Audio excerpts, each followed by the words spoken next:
Kapag lumitaw si Senator Bato de la Rosa sa impeachment trial, aarestuhin siya ng Philippine National Police. Ayon kay PNP Public Information Office Chief Brigadier General Allen Reyco, ipatutupad nilang umiiral na warrant of arrest laban kay Senator Bato sakaling magpakita ito sa Senado sa panahon ng impeachment trial na magsisimula sa July 6. We are mandated to effect the arrest of Senator Bato. So if he will be appearing therein, ay puhuli ko siya ng ating kapulisan. Si De La Rosa ay may umiiral na warrant of arrest mula sa International Criminal Court kaugnay ng war on drugs. Nauna na rin niyang isinuko ang mahigit 20 baril matapos makansila ang lisensya ng mahigit 100 baril na nakarehistro sa kanyang pangalan.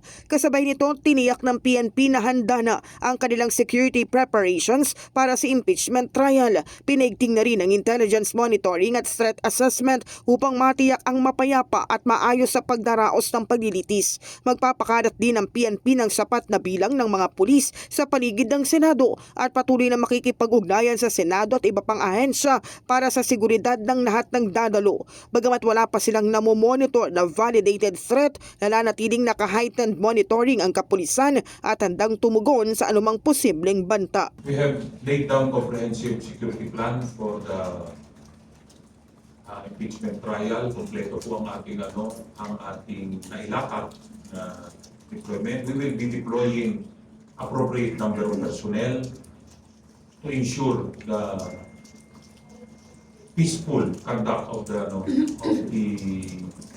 impeachment trial. We have no monitored or validated na mga threats or any other plans to disrupt yung conduct po ng impeachment trial, but we would welcome and we will check everything pag may mga nakarating po sa ating mga reports. In the heart of changing lives, ako si Brigada Cass Austria ng 105.1 Brigada News FM Manila, the Music and News Authority.